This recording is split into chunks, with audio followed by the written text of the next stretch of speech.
Salut, c'est Anthony. Salut, c'est Benoît. Bienvenue sur le podcast Agile comme un panda.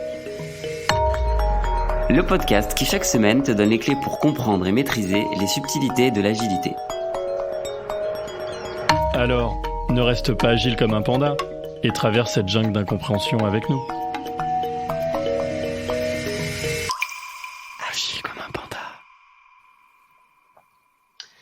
Bonjour tout le monde. Aujourd'hui, on est de retour avec Anthony pour vous parler d'une cérémonie assez spécifique, du poker planning.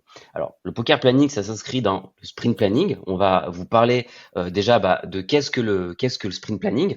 On va aussi essayer de discuter ensemble de quand est-ce qu'on fait ça, pourquoi si on le fait, et puis évidemment de voir avec qui on le fait. Et après, on vous donnera peut-être un petit exemple.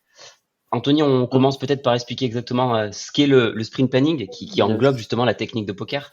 Ok, alors le sprint planning, c'est ce qui arrive soit au tout début de votre sprint, ou soit à la fin du précédent, ça dépend des équipes. Mais on va dire que c'est mieux de le faire au tout début d'un nouveau sprint. L'idée du sprint planning, c'est de balayer son backlog, la totalité du backlog, de zoomer sur les US qu'on pense éligibles pour le prochain sprint, les choisir, et pour après définir celles qui finalement vont rentrer dans le prochain sprint. Et dans ce sprint planning, il y a un des petits ateliers qui est important, qui s'appelle le planning poker et qui va nous permettre d'estimer donc en points chaque user story, donc chaque besoin. Ouais, exactement. Et du coup, si je me permets d'enchaîner, on va aussi se poser la question de à quel moment en fait on fait le sprint planning et donc à quel moment on utilise cette fameuse technique de poker planning. À l'accoutumée, et c'est évidemment mieux de faire comme ça, le sprint planning c'est au début d'un sprint. Alors certaines équipes le font à la fin du sprint précédent. Bon, après chacun fait comme il veut. Le mieux c'est de commencer évidemment au début du sprint. Pourquoi? Parce qu'on a justement des sujets prêts, qui sont, disons, candidats à rentrer dans ce processus de planning, à rentrer dans ce jeu du poker planning. Et on fait ça au début pour planifier nos 2 à 3 prochaines semaines d'une manière la plus optimale possible. Donc, on aurait tendance à dire que le meilleur moment, c'est le début du sprint, même si des fois, pour diverses raisons, on peut le faire à la fin du précédent. Ça dépend aussi de vos équipes. On va peut-être essayer de se dire aussi pourquoi on fait ça. Alors tu l'as dit aussi un petit peu en introduction, mais si on rentre un peu plus dans le détail, Anthony, alors je l'ai même un petit peu évoqué, mais si tu peux peut-être nous expliquer plus en détail.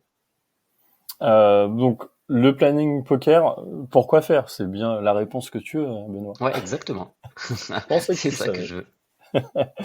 Yes, non, le planning poker, il y a plusieurs objectifs. On va dire que l'objectif principal, c'est d'estimer en points la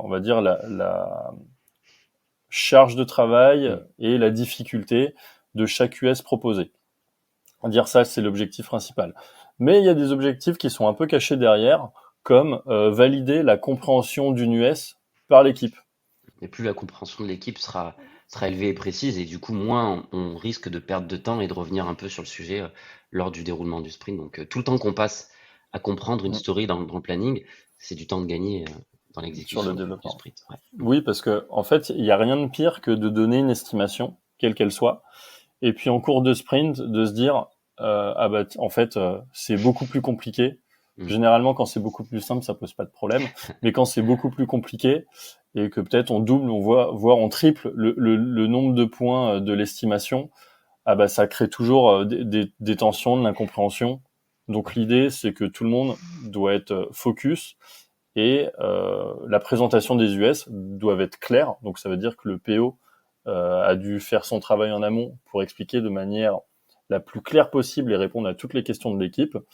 Et le PO doit aussi se faire assister du Scrum, qui doit être là aussi avec là son rôle aussi de coach et d'expert des relations humaines, en se disant tiens, je vois que telle personne fronce les sourcils mais ose pas trop parler. Exactement. C'est là où le Scrum doit être aussi ultra concentré pour reformuler, quitte à refaire reformuler les gens. Donc c'est vraiment le binôme PO Scrum là qui est essentiel pour le sprint planning et le planning poker en particulier. Mmh. Et pareil, on peut aussi dire, alors c'est vrai que même si le Scrum doit faire preuve de ses compétences et de ses qualités-là, on peut aussi donner des conseils s'il y a des profils beaucoup plus techniques qui nous écoutent. Il faut aussi évidemment ne pas hésiter lors de ces sessions-là à poser beaucoup de questions. Et si on comprend pas le sujet, bah, il n'y a pas de souci. Enfin, justement, c'est le moment pour poser les questions. En fait, il n'y a rien de pire pour un membre de l'équipe, quel qu'il soit, que de ressortir d'un sprint planning et de ne pas avoir la vision claire sur ce qui est attendu et sur ce qu'on doit faire. Ça paraît bête quand je le dis, mais ça arrive souvent. Peut-être parce qu'on se dit, bah, j'en parlerai plus tard, ou oui, mais si on veut être efficace, et c'est aussi le but de l'agilité de ces cérémonies-là, c'est mieux de comprendre et de partager les choses tous ensemble. Et donc cette cérémonie, comme tu le disais, est aussi faite pour ça, même pour si ça. on ne dit pas forcément clairement. Alors, Ok. du coup, on a Ouais, parlé. vas-y, Non, pardon, j'allais enchaîner sur le vas-y, qui. vas-y, enchaîne. Non, ce que j'allais dire, c'est qu'on en a un peu parlé, mais on va vous dire, cette réunion, elle se fait avec qui Ouais, et aussi sans qui, parce que c'est oui, important. Donc, avec qui, vous avez compris, c'est vraiment la squad agile, c'est-à-dire l'équipe de dev, les QA, les designers si vous en avez, les architectes éventuellement si vous en avez aussi, le Scrum et le PO. oui, C'est ce qui compose la squad. Sans qui on ne doit pas avoir de stakeholder et encore moins de manager. Si vous avez ce type de rôle dans la séance, ça va générer pas mal de travers. Le premier, c'est que vous allez avoir des points complètement altérés parce que entre les personnes qui vont vouloir briller devant les chefs en se disant ouais mais moi je le fais en moins de points que toi donc je vais diminuer l'estimation. Au contraire, euh, beaucoup ceux qui ont beaucoup d'expérience des projets, ils vont dire bah je vais gonfler comme ça, je vais me couvrir. C'est pas bon non plus. Donc évitez de faire entrer ces profils. Et puis t'as peut-être une anecdote rigolote, Benoît, avec. Ouais, enfin, c'est vrai que j'en ai plusieurs parce qu'en fait, au final, je pense que quand on a été à Scrum ou dans des rôles de coach ou en tout cas quand on a mené ce genre de cérémonie, bah, on a très souvent vu des stakeholders pointer le bout de leur nez et nous dire ah bah tiens oui finalement j'avais tel sujet qui n'était pas dans le backlog mais il est très très important. Est-ce que s'il te plaît tu peux le faire passer en priorité? Et je vous jure que c'est pas caricaturé, ça arrive à tout le monde et ça arrive souvent. Et là, le rôle de l'équipe, enfin surtout du À Scrum et chaque du planning PO, poker. ouais, c'est ça, ça arrive tout le temps. L'idée, c'est de bien rappeler comment fonctionne l'agilité, de dire que les sujets rentrent dans un backlog et doivent être maturés et suivent un process, et que c'est pas le moment, il sera pas pris tout de suite, peut-être dans 2 ou 3 semaines en fonction de notre rythme, mais que c'est pas comme ça en fait qu'on fait les choses. Alors, encore une fois, là, c'est la théorie que je rappelle, c'est pas tout le temps si simple, ça dépend de plein de choses, mais néanmoins, c'est des comportements qu'on voit souvent et qu'il faut à tout prix combattre. Et donc c'est vrai que si déjà ces personnes-là sont pas présentes, c'est un petit peu plus pratique. Il y a aussi une autre chose qui est importante, c'est que pour beaucoup de stakeholders et de managers, la technique de l'estimation est une technique un petit peu, c'est un peu une boîte noire. Mm. Parce que ben, c'est quelque chose de pas simple le story point. Donc même si vous les invitez pas, moi je suggère quand même, ça peut être intéressant, au moins une fois de leur proposer de venir assister au poker planning. Il faut pas que ça devienne une habitude, mais je trouve que c'est très simple ensuite pour qu'ils comprennent ce que c'est qu'une estimation relative. Parce Oui, c'est que plus pour démystifier. voilà, faire un peu ce qu'on appelle un gamba, enfin venir voir sur le Mm. terrain une fois, mais par contre il faut pas que la présence soit récurrente. Mais voilà, moi j'ai souvent eu du mal à expliquer ce que c'était qu'une estimation relative et une estimation en story point, et je trouve que voir l'exercice c'est pas S- mal. Donc bon, Surtout que je remets un peu de complexité, c'est que on peut dire que chaque équipe a sa définition des points. exactement, c'est ça qui C'est est. notamment une des difficultés quand vous passez en agilité à l'échelle où vous avez plusieurs squads. Concrètement, ça veut dire que un point pour l'équipe A ne représente pas la même charge de travail que pour l'équipe B. Ouais.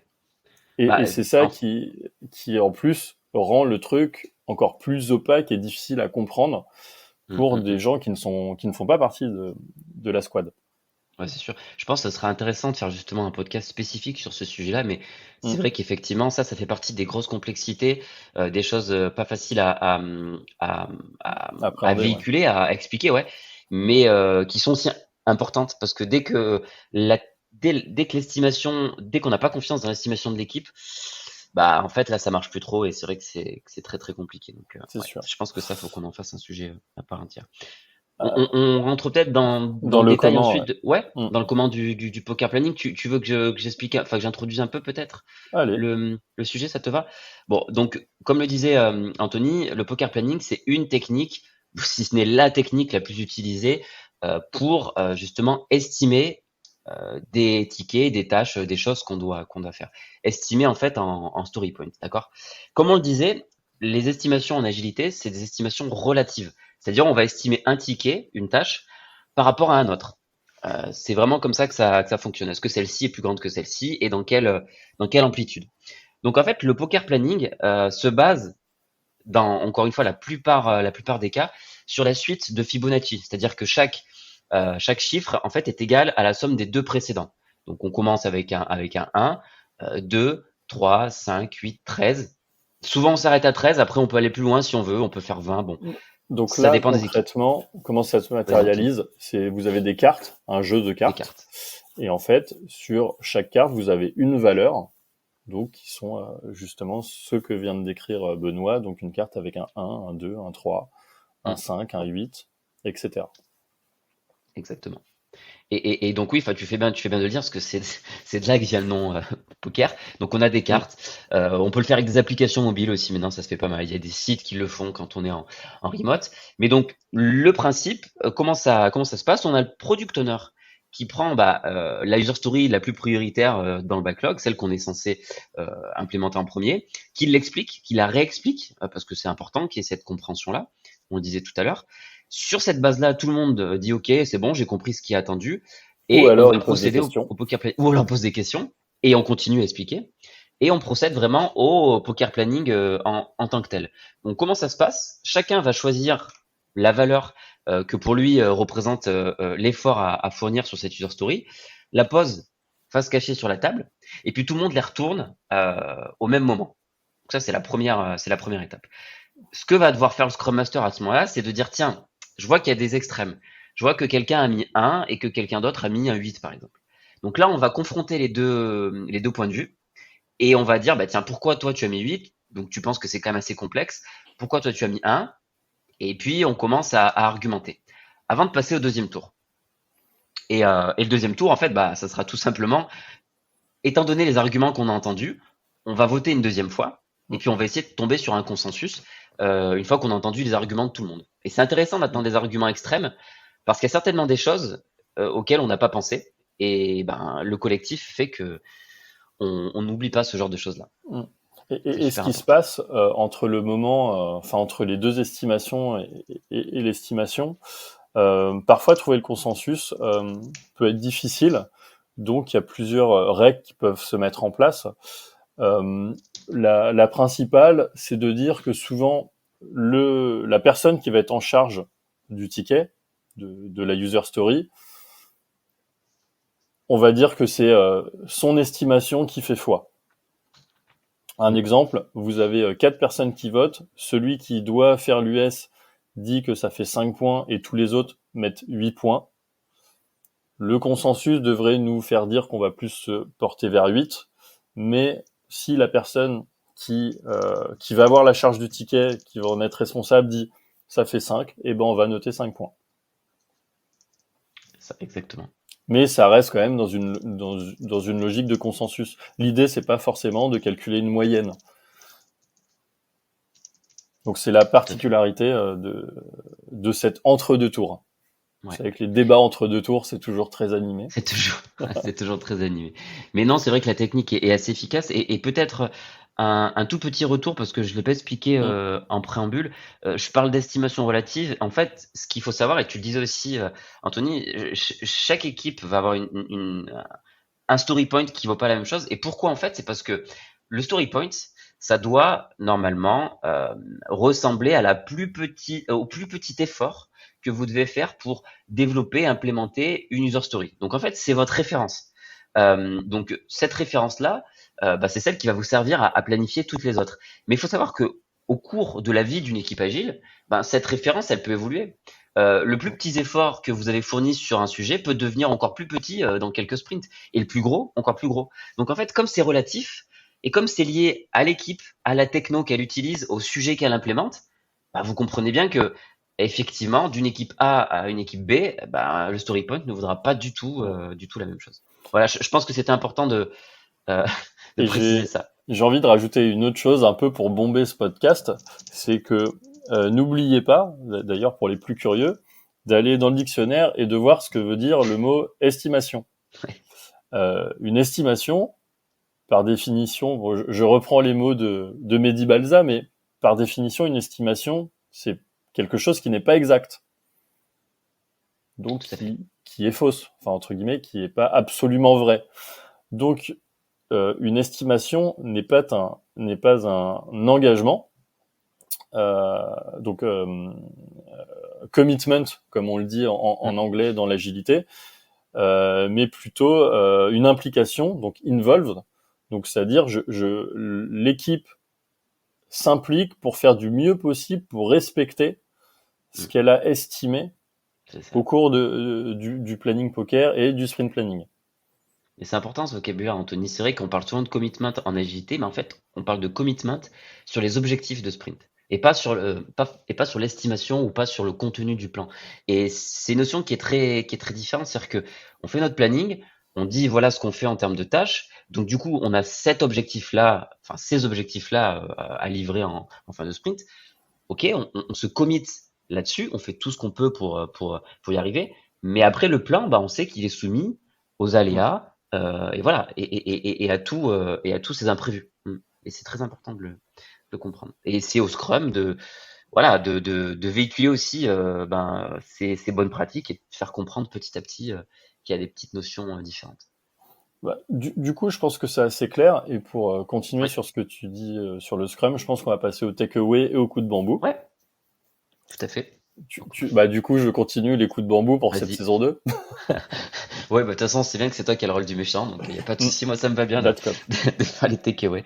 Bah ouais, effectivement. Donc si on revient sur les takeaways, sur les choses à retenir et les bonnes pratiques, alors on va pas être exhaustif, mais quelque chose qu'on n'a pas dit et que vous allez comprendre, c'est que une estimation et cette technique-là de poker planning doit justement favoriser le fait qu'on passe pas trop de temps à estimer. C'est pour ça que le poker planning va vite, parce qu'en fait, comme c'est faux par nature, on veut avoir une grandeur, une idée de grandeur de l'estimation, et ne perdez pas trop de temps.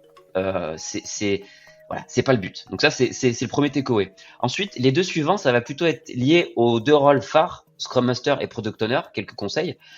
Le Scrum Master, évidemment, il est là pour faire respecter le time box et animer. Anthony, tu le disais tout à l'heure, il y a vraiment un art d'animer, je pense, un sprint planning et donc un poker planning.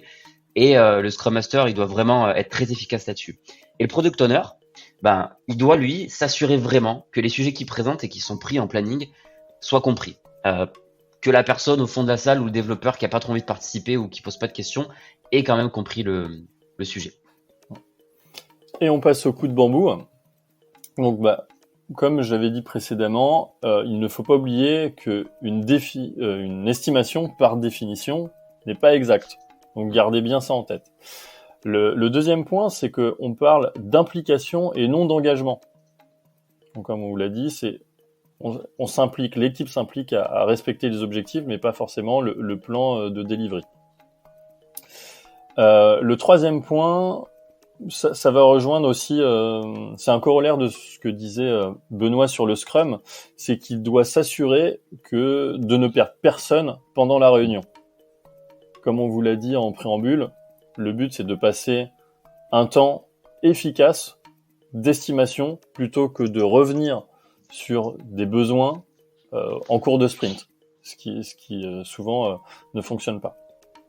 Et enfin, je vais en rajouter un quatrième, parce qu'on a parlé du Scrum et du PO, mais l'équipe de développement au sens large aussi est essentielle. Faut que chacun se fasse confiance au moment de l'estimation, mais surtout de la réestimation. Pourquoi je dis ça ? C'est que dans les faits, après la discussion, faut se faire confiance dans le sens où c'est pas parce que, par exemple, votre tech lead a eu un argumentaire où il va dire « Tiens, c'est 8 points », si vous êtes intimement persuadé que c'est 5 points, mettez 5. Le travail de consensus, de toute façon, on fera après, que ce sera lissé, ce sera appréhendé. Mais faites-vous confiance. Voilà. Donc j'espère que cet épisode sur le planning poker, déjà, vous a plu, que ça a pu aussi démystifier un peu ce qui s'y passe. Et j'espère que vous allez être nombreux à nous faire vos retours et partager vos différents travers que vous avez pu vivre au cours de cette cérémonie. Merci à tous. Merci tout le monde, à très bientôt. Et au prochain podcast. Au revoir.